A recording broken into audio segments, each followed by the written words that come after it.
Sheaghdha. I'm reporting from our final day here in Cork at the annual delegate conference of the Irish Nurses and Midwives Organisation. This morning we opened with an emergency motion on behalf of our community nurses who have very serious concerns about reconfiguration in their community services that would exclude directors of public health nursing and assistant directors from a clinical management role.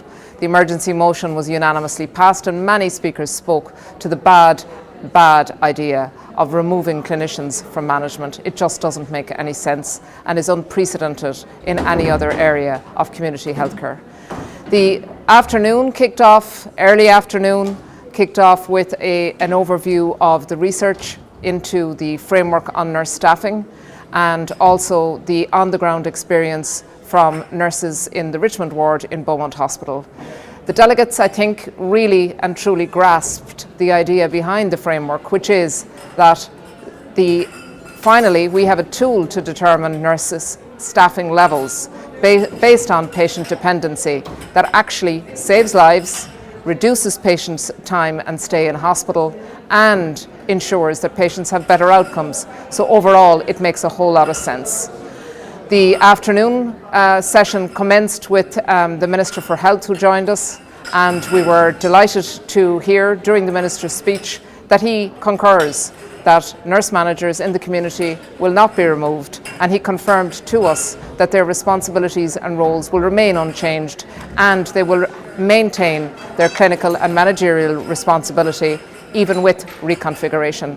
That was warmly welcomed by our delegates, and the Minister went on to describe funding arrangements which he now intends to roll out to ensure that the framework on nurse staffing will also become a reality in this year. And in the first instance, we're looking at the Model 4 hospitals.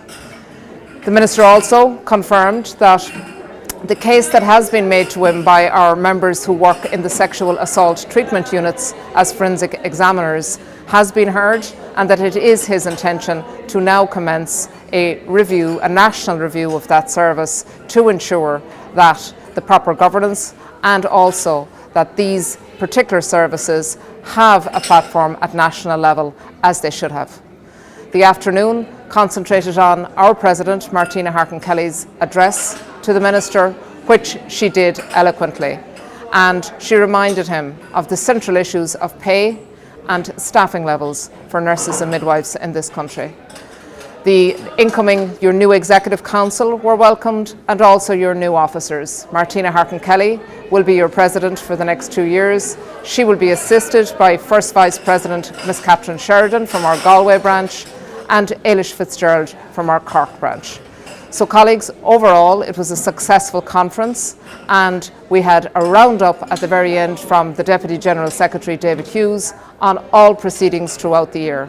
That will be available on our website, and you should take the time to look and watch. Thank you for looking at this reminder of our conference day 3, and we will welcome you, as said on day 1, to our new facility, the Richmond Education and Events Centre, anytime you're in and around North Brunswick Street. Gur Mahagav.